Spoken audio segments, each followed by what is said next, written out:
Hello. Hey, what's up? How are you? I'm good. How you doing, man? I'm good. It's good to finally be on here. I know we had some difficulties getting this arranged. I'm glad I could finally be on your hmm podcast. Yeah, same. I'm glad to have you on. Yeah, thank you, man. Welcome to episode number 118 of the Ballistic. I'm here with Jamere Jones from University of Nebraska-Kearny, and I'm excited to have him on to get his journey story and how he got to where he is. So welcome. It's a pleasure to be here. Um, like you said, my name is Jamere Jones. I'm a defensive back. Um, it's been a heck of a journey, if I'm being honest. Started off in Maryland. That's where I originally was born and raised, and then I played high school ball in Montgomery County, Maryland. Um, I went to four different high schools. So I moved. I played for one school in Montgomery County. Then I moved to Frederick County, and I played for two schools. Tuscarora was the second school, and then Thomas Johnson was the first school. Then I moved again to North Carolina, and I played for Clayton High School. That was more of a homey kind of vibe, for me, it was a powerhouse when I got there. They had already had a bunch of D1 athletes. I just joined the team with a bunch of D1 athletes. So I played with a bunch of D1 athletes at the time, and they were already winning. So it was a journey to, be where I'm at now. I really want to thank Clayton High School, if I'm being honest. They really looked out for me, put me in position. As soon as I got there, it was like we're family. Coach Hunter Jinks, he's a great guy. Amazing man. His wife, Miss Jinx, she's an amazing woman. It really helped me out, and honestly, they put me in the situation I'm in today. If I'm being Mhm. honest. How how was your recruiting process like at the beginning of your high school career? So honestly, I grew up in like a very like low income community. So for me, it was more so like survival, right? Like I didn't even know anything about getting offers or anything of that nature. College. I really didn't think of college, if I'm being honest. I just went and I played football, and I did it very well. And I knew I was good, but I didn't really like I said, I didn't know anything about offers. D1, D2, D3. I didn't know anything. I was just going out there playing. It was like my free space for me. It was like a getaway for me. Um, Not only just get away from all the negative emotions and thoughts of home and how bad things were going, but really just you know a space where I could go and just let loose. And a lot of people say that, but people misconceptualize the idea of it, right? Like it's just a place where you can just go and think freely and do things freely, without judgment. Like coaches say, if you go 100 miles per hour, you know the outcome, if it's bad, it's not going to be that bad, So it was really a free space for me. But recruiting process didn't really pick up. It didn't really pick up until my senior year. I talked to one school my junior year. They actually took us out to dinner. Actually, it was Bowie University. That was the first school I ever talked to. They took me, Jordan Addison, and my friend Shimon Genus out to dinner my junior year. That was Jordan Addison's 10th grade year, and that was Shimon's 11th grade year. My senior year, though, as soon as I got to Clayton, like I said, they did a lot for me. Man. As soon as I got there, the first school I talked to was Chapel Hill. Coach White, he's not there anymore, but I talked to him. After that, I was really just honestly the entire CAA. I was talking to them. Big South. I talked to some Big South schools. I got my first offer before my senior year. So right when I moved to Carolina, I was offered by Western Carolina. Um, and then following the Western Carolina offer, I was offered by Charleston Southern. That's originally where I committed to. Um, the O-line coach, Coach White, his name's Coach White as well. They were there, him and the head coach, Coach D, they were there in 2019, or 2018, 2019, or 2017, 2018. So that's where I committed to, and then they all got fired. So I had to find a new home. But I wanted to go to Western Carolina, but It was a sticky situation. Coach Trick Weaver, he had left that year too. He went to ECU, and he was the one who had offered me. So it was a sticky situation. And I also was offered by North Carolina Central. And I was offered by a ton of D2s. I don't remember all of them. So the recruiting process for me, if I'm being honest, it was great. I mean, especially with my lack of knowledge, it was great. I got Division I offers, I got Division II offers, I got NAI offers, I got D3 offers. So I mean, for me, it was never really hard for me, if I'm being honest. Mm-hmm. How is it minimizing the outside noise of where you came from to focusing on what you've been doing at Nebraska-Kearny? Well, by the time I got to Kearney, I was a lot older and a lot more understanding and a lot more focused on where I needed to go, how I needed to, move to get there. So it wasn't hard at all being at Kearney. Kearney was really, honestly, some of the most focused years of my life, if I'm being honest. Kearney was great. So I wouldn't say it was hard at all, if I'm being honest. Now, when I first got to Carolina and I started going to high school, just that aura of who I was and what I came from was all over me, right? So Mm-hmm. it kind of followed me in a sense for a little while I was in Carolina, and I had to overcome that. Now that was hard, but I eventually overcame it, and it was no longer a problem for me. Like I talk to people today, even my roommates in Kearney my last semester, they would never even have known that I was from like poverty or like a low income area or anything like that. You know what I mean? So it was good once I got to Kearney. Have you had any high school friends that are now playing in D1?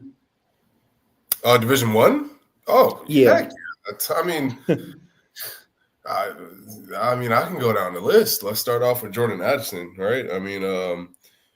Jordan Addison, that is my very good friend. We talk every month. He's very busy, so we used to talk every week, but he's very busy being in the NFL now, and it's different, right? Like you go from being a star in college to being a star in the NFL. That's a major jump. So he's super busy, but we talk all the time. It's my good friend Savion Jackson. I played with him. He was signed by the Chargers last year. He's now in the CFL. He played for NC State. Devin Carter, he also was signed by Carolina. He's also in the CFL now, BC Lions. He played for NC State. My friend Isaac. The list is super. All my friends were D1. Mm-hmm. If I'm being honest, the list is super long. Even when I was in Maryland, my boy Joe Brown, he went to Brown. Eris Hilliard, he went to Davidson. I actually played against him in 2021. That was cool. The list is super long, man. I could keep going. So, what makes you a unique player on the football field? What makes me unique is just my ability to execute. I really do my job and I do it very well at a high level. The ability to execute, my IQ of the game sets me apart. I really paid attention. Like just yesterday, I fell asleep to watching. I've watched this video 100 times, but I just got to refresh my memory. Sometimes I fell asleep to watching not just NFL but football run concepts. You know what I mean? So, just my IQ. I started in 2019 and 2021 at corner. I started in 2023 at nickel, and in 2024 I started at strong safety and free safety. I played a little bit of free safety this past season. We was in a 4-2-5 defense though.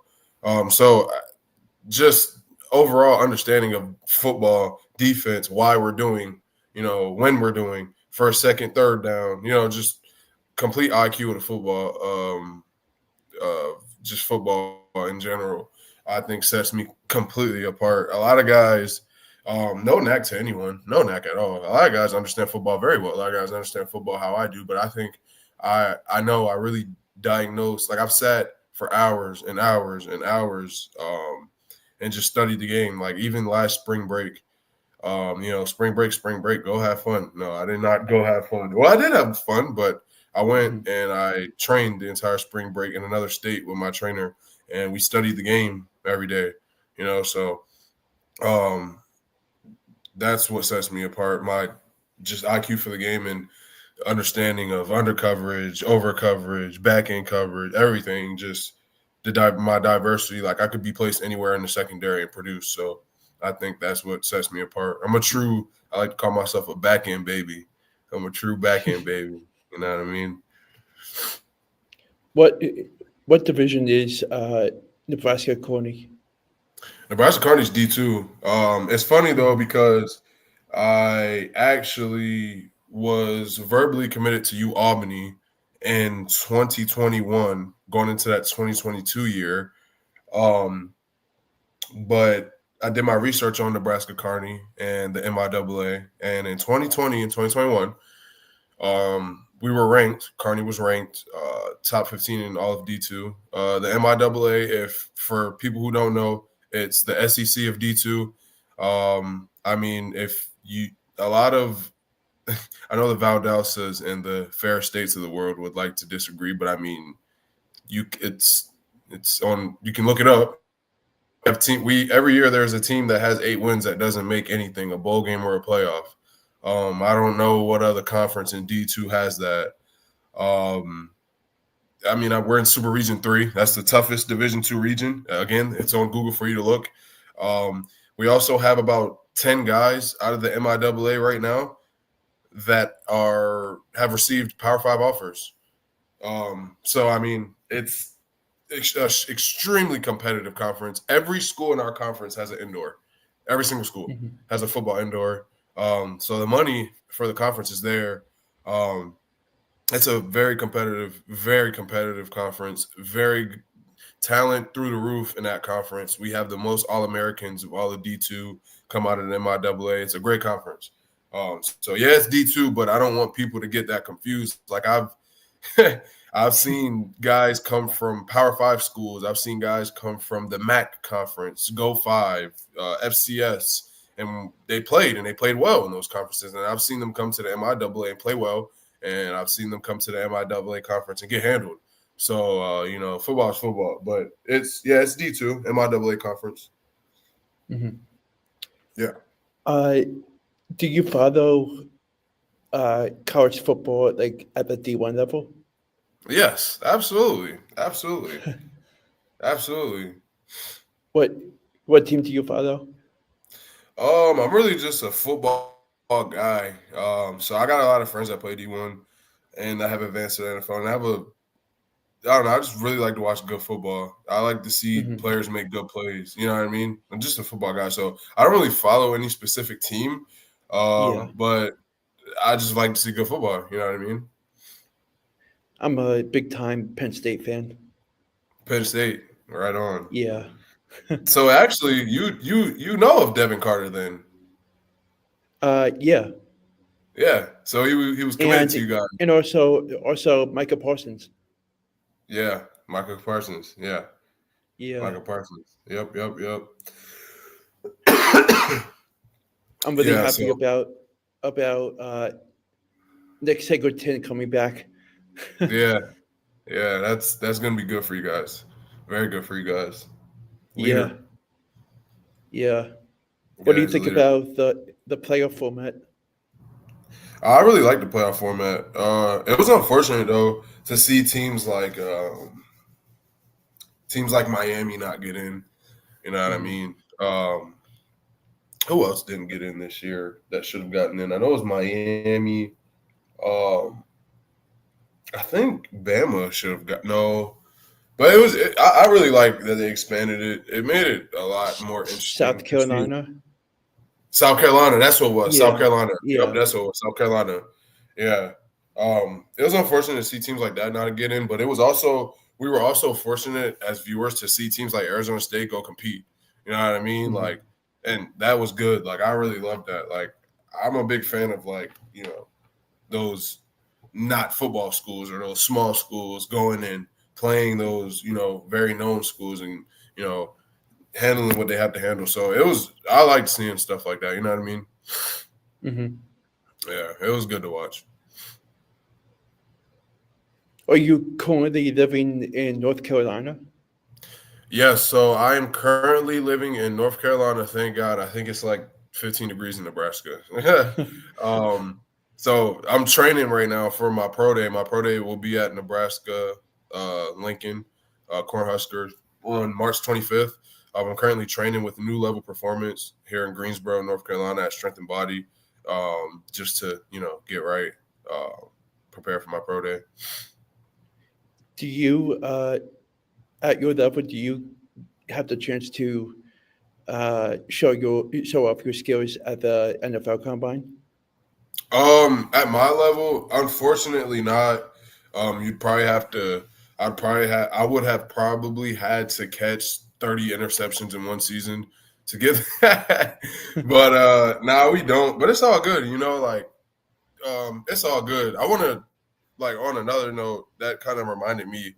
I want to give a big shout out to HBCU football and everything that those people are everything that the NFL is doing to help HBCU football get on the map and be more recognized because I have a guy that I'm training with right now. He's going to go play in the HBCU Legacy Bowl. There's a bunch of Senior Bowl games that you can get invited to. I was invited to a ton myself after the season, and I just found out that the HBCU Legacy Bowl is a week long. That's major if you know about Senior Bowl games because Mhm. the only ones that are a week long is like the Hulu or the Hula Bowl, the Reese Bowl, and the Legacy Bowl and the East West Shrine. Those are the only ones that are week long. Um, Mhm.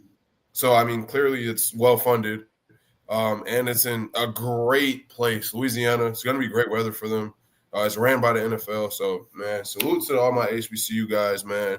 Whoever's invited to that combine, I hope y'all boys go handle y'all business and show out, man.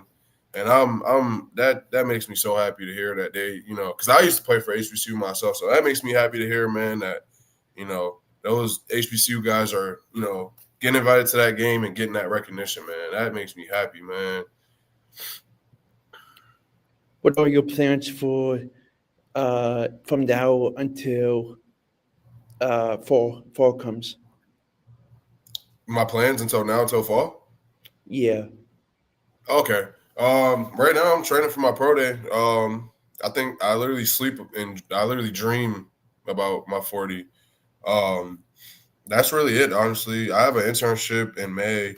But obviously if I get picked up by a team, I don't know how if I'll be able to attend the internship. But I'm just like to plan just in case. What kind? What kind of I'm interning internship with is it? It's with Balfour Beatty. They're a very, very well accomplished and established business construction company. I interned with them last summer, but I only did it for a month because I wanted to go back and train with my guys from my last season. So Hmm. they invited me back to intern with them this summer. I'm super excited. And yeah, I'm looking forward to it. Well, I'm also looking forward to the draft. Yeah. Yeah. Do you think you'll be a undrafted free agent after the draft? The sky's the limit, right? I want to shoot for the stars. I don't want to sell myself short and say something like, I think I'll be this, I think I'll be that. But, um, you know, I, the reality of it is,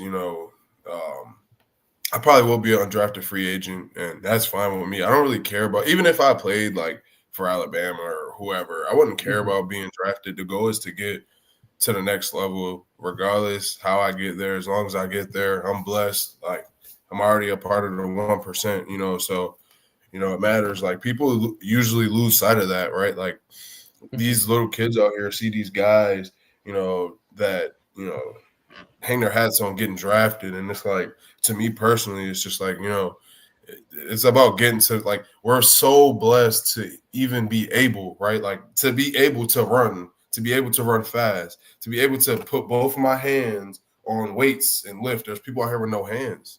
There's people out here Hmm. with no legs, no feet. So just to be able, to do what I'm doing at a high level, honestly, it pushes me every day. It's a true blessing beyond any measure, beyond imaginable, beyond my even thought process of being blessed. It's a blessing, So I hope I can get called maybe in the late seventh or something like that. I don't know, but Mhm. just the opportunity that I have right now, honestly, is enough for me. I'm extremely blessed. I'm extremely happy. I'm grateful, even if they wait until the last day to. Even if I get a rookie mini camp, man, I'm looking at it as this is a blessing, and I'm gonna do everything I can, everything in my power to, achieve what I want to achieve. To finish off the episode, I got one more question for you. What were your thoughts on the Super Bowl last night? Uh my thoughts, man. It was unfortunate for Kansas City. I'm a defensive guy, so I mean, I loved seeing uh, the Eagles front four get after it. They didn't even really blitz. I don't remember them blitzing at all.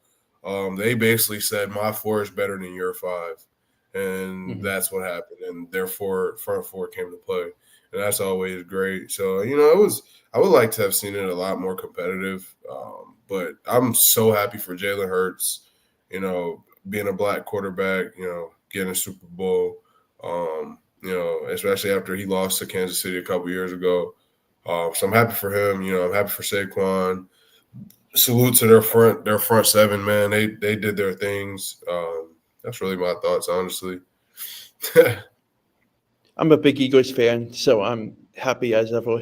Yeah, yeah, yeah. They did their things for sure.